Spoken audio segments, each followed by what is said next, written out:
Hey, how's it going, guys? So this is going to be another Warhammer 40k lore reaction video, and this one is not by Bricky, but actually by a YouTuber named Majorkill. So he was another YouTuber that you guys kept recommending to me about like Warhammer 40k lore, and there's actually a reason why I chose this one, the Dark Angels. If you guys are wondering why, I did a Warhammer 40k quiz, and I also did actually wait. Let me rephrase that. I did two Warhammer 40k quizzes. One tries to see like which Space Marine Legion you belong to, and the other one is which Primarch you belong to. So I did both of them, and it came out to certain results. If you guys can put two and two together, then you guys can figure out why I chose this one. But anyways, this one is called Why the Dark Angels Were the Most Powerful Legion. And I'm very happy to hear that they're the most powerful because for personal reasons. But either way, I'm really excited to hear a little bit more details because Bricky did hit on the like on the details about, not details specifically, but like the facts of Space Marine Legions and why they're like so unique from like one another. And I do remember how he explained the Dark Angels, but he didn't really go into like that much detail because then again his video was called Every Space Marine Legion in a Nutshell, so he just like pretty much just told the basics, but actually why, we're gonna find out in this video. So without anything else, let's get into it. G'day guys and gal. I've made it pretty clear that both the Dark Angels and their Primarch, the Lion, are my favorite legion. This might make this video seem a bit of a biased kiss ass, but after spending a lot of time with the Heresy That's good to hear. recently, reading over like a dozen Heresy books, Primarch books, and short stories, it's become abundantly clear that not every legion was made equal. Some Primarchs and their legions are just like straight up better than others. Whether it be due to the power and influence of their Primarch or the legion's own tactics and culture, there is just like a definitive tier list. At the top of that list is the Dark Angels. The Dark Angels have overcome foes that 100% would have spelt the extinction of lesser legions. The Rungdung would have annihilated the Emperor's children. The Crave would have slaughtered the White Scars. Yet against the bastion of the Dark Angels, these unstoppable forces were crushed. There is a reason why the Emperor chose the Dark Angels as his super weapon. It's because they were the only ones that had the discipline, restraint, and will to use such messed up weapons of war. Before we get started, sometimes the stars align and brands that I've been a customer for years reach out to me. These are my favorite because I already promote these brands to my mates, so why not make money promoting it to you guys? The best example is today's sponsor, HelloFresh. I don't say this lightly, HelloFresh has made a massive impact on my life. As I work out every day, diet is a big thing for me. I tried living off microwave meals but got sick of them, then tried to cook food, but I didn't really know what I was doing or how to make it balanced. Also, it tasted like shit. Ordering food 24/7 is a bad idea for my bank account and waistline. Then I got onto HelloFresh and never looked back, as it literally solves all these issues. A service which drops off fresh ingredients to your doorstep, as well as a simple guide on how to cook each meal. The meals are delicious, never get old due to their variety and freshness, and have great macros. Not to mention they only take like half an hour to cook per meal, shorter than it takes for a food delivery. So not only am I saving money, getting bigger and better meals, but I've also learned how to cook, which is a massive boost on your quest to get laid. Chicks love a man that can cook. So to save your time, hey, that is true. Macros and waistline, use my linking code POGMAJOROCT65. It should auto apply if you use my link. It'll save you 65% off and free shipping. God damn, you'd have to be dumber than a drongo that got donked with a didgeridoo to turn that one down. Cheers to HelloFresh for sponsoring this video. Today we'll go over why the Dark Angels and their Primarch were the greatest legion, picking out their highlights, victories, and obscene weaponry rather than, just retelling their lore. A key part of this video is how powerful the Dark Angels were, not currently are. Their modern day chapter is a bit of a meme, and not in a good way. So we'll be putting the focus on them during the Crusade and the Heresy. Let's get into it.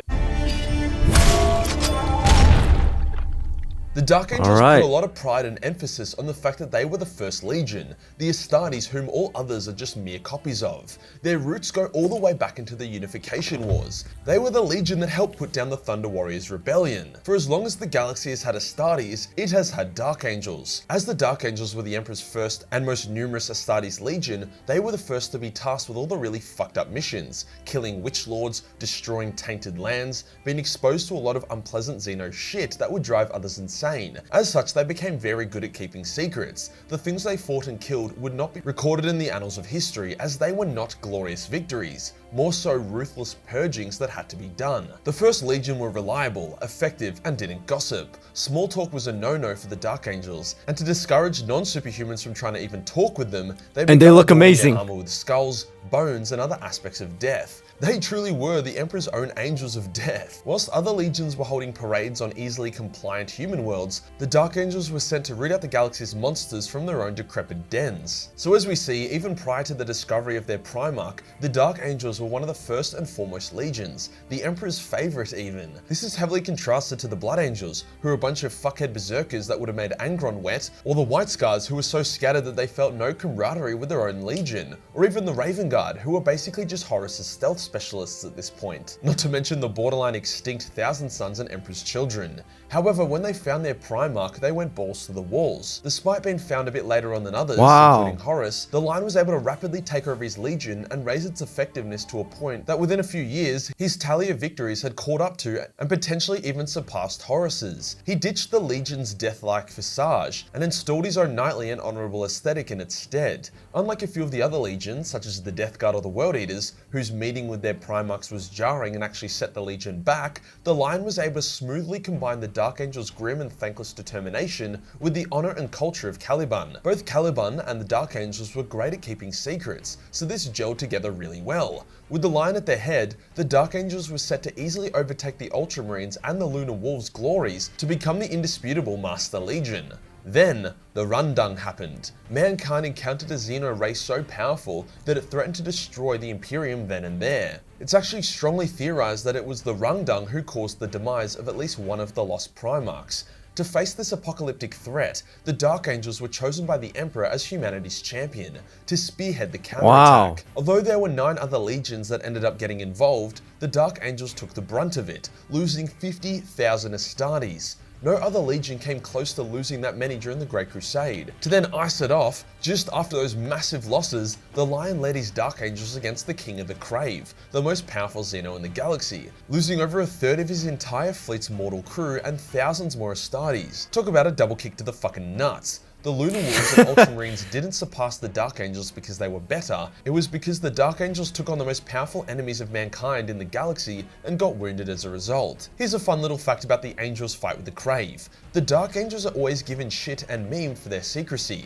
This is fair enough. The modern day Dark Angels are almost laughable with how over the top their secrecy is, but during the Crusade era it served them well. When one of the Angels, a Knight of the Centaurus, which was one of the many specialist orders in the Legion, had his mind coned by a Crave warrior, the Crave got extremely frustrated, as the Angel had no idea who his fellow Knights actually were, hence the Crave couldn't locate or lock onto them.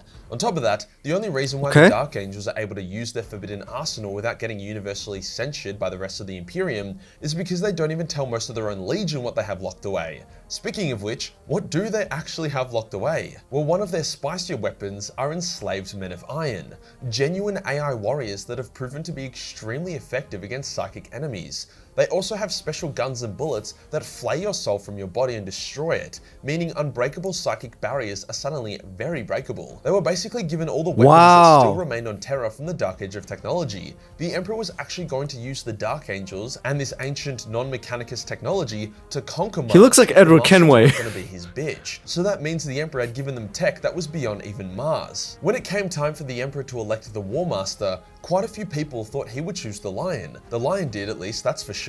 However, he ended up picking Horus instead. Why was that? Is it because Horus was a better Primarch? Fuck no. The Lion was a league above his brothers, except for maybe Sanguinius and Magnus. Being in the presence of the Lion was very intense. Some Astartes who had no issue looking into their own Primarch's eyes would have to fight the urge to kneel whenever they were in the presence of the Lion. It was said that the only Primarch who left the same impression as the Emperor was the Lion. He wasn't insecure, never doubted himself, and commanded absolute authority. Contrast that with Fulgrim, who was in a constant state of borderline meltdown over his insecurity, or Horus, whose insecurity and ego was exploited to turn him to chaos. The difference is startling. The Emperor knew this and even said to the Lion that one of the reasons why that he chose Horus as War Master is because Horus craves attention. He needs to be patted on the head and given a bone. However, the Lion doesn't. Loyalty and duty is its own reward. The Lion finds celebration and glory to be vain and unnecessary. He knows he's a fucking beast at what he does. He doesn't need a bunch of retards banging the drum to show him. A secondary reason as to why the Emperor didn't choose the Lion as War Master is because during the Emperor's future scrying and 4D chess game with Malkador, it was shown that whoever the Emperor picked as War Master would eventually betray the Imperium. So there's a good chance that the Emperor valued the Lion so much that he wouldn't risk losing him by placing him in that role. When the Heresy broke out, all the traitor Primarchs were shit scared of the Dark Angels. The Blood Angels were tricked into a demonic ambush. Even the Ultramarines were thought to be easily beatable by the Wordbearers, but the Dark Angels, no. Horus literally did everything he could to get them out of the way and delay them. He sent them across the galaxy before the Heresy, then he sent the Night Lords to slow them down. In response, the Dark Angels were able to ambush the Night Lords. Yes, they ambushed the Ambusher Legion, and they killed a shitload of them, effectively sidelining them for the rest of the Heresy. The Lion was also able to beat Conrad in a clean 1v1, despite Conrad's ability to see the future. The Lion had this uncanny ability with his sword, subconsciously changing his strokes mid-strike, which fucked with Conrad's foresight. Even Sanguinius was unsure if he would be able to beat Conrad, but the Lion just like straight up did. With the Night Lords out of the way, that is cool. That the Mega Warp Storm, cutting the galaxy in half, would be enough to hold them back. It was effective, but the Lion decided to destroy pretty much every traitor world while he waited for the chance to breach the storm and reach Terra. Not only did that fuck with the traitor supply lines of recruits, but it also meant they had virtually no strongholds to retreat to. This is why the traitor legions suffered so many casualties on their way back to the Eye of Terror. If they had their homeworlds intact, maybe they could have mounted a defense and counterattack, but instead they had to leg it into the vicious and unknown territory of the Eye. When Horus discovered the Lion was only weeks away from Terra, he shat himself. If the Lion arrived, the siege would end in the Imperium's victory. Now think about all that, and then remember, he had this much of an impact on the Heresy despite losing over 50,000 Marines just before it started. He was sent out of the way, then attacked by the Night Lords Legion and was stuck behind a warp storm. With them being so powerful, it's only fitting that the Lion and the Dark Angel's demise would not come from Xenos or other legions, but the Dark Angels itself. On his return to Caliban, the Lion was ambushed by fallen Dark Angels, being put into a coma at the heart of the Dark Angel's main ship. A coma he remains in to this day, but I believe won't last much longer. With the loss of their Primarch, the Dark Angels did unravel a bit. Their secrecy became a negative, as the shame of their own Legion brothers betraying the Lion shook them to their core. So whilst they may not be likable as a chapter, they are still wildly powerful, and if the Lion returns, unites the Dark Angel successors and combines them with the Fallen, he'll have a legion of angels numbering in the hundreds of thousands, a force that would shake the galaxy, either acting as salvation to mankind or as a challenge to Guilliman's rule. This is why I'm so keen for the Lion's return. It wouldn't just be this boon for the Imperium, it would create a complicated, delicate situation.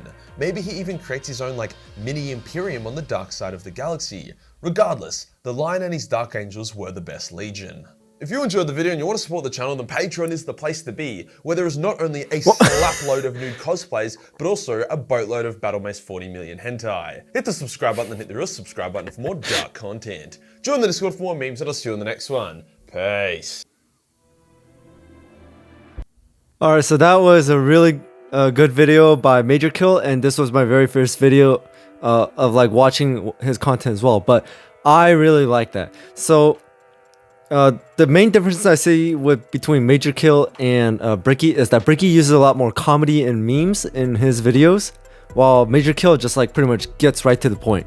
But there were some things that I did not know about, like the Lion is currently in a coma and the Dark Angels fell pretty much by like turning on each other. But if the Lion, as Majorkill mentioned, came out of that coma and reunites all the Dark Angels, then pretty much the universe is screwed. Like, he could pretty much just take over the entire thing. But I did not know that the Dark Angels were actually I knew they were First Legion, but I didn't know what that meant to an extent, and that they are pretty much like the original, I guess you could call it, like and all the designs were like based off of them. So that's really cool to know. So this was a great video. By the way, this video wasn't recommended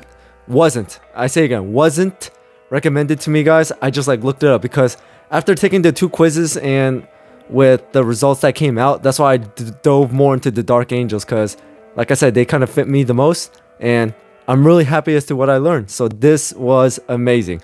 But I hope you enjoyed the video, guys. And if you have anything else you guys want me to check out, put it down in the comments below.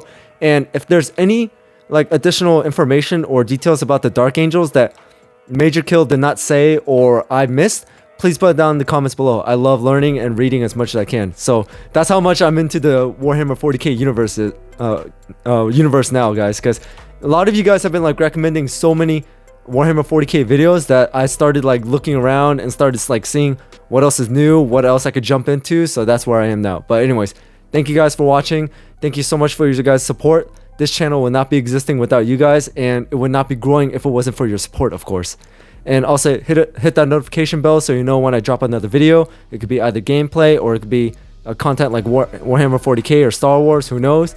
And I hope you guys are having an amazing day or night wherever you guys are, and I'll see you guys next time.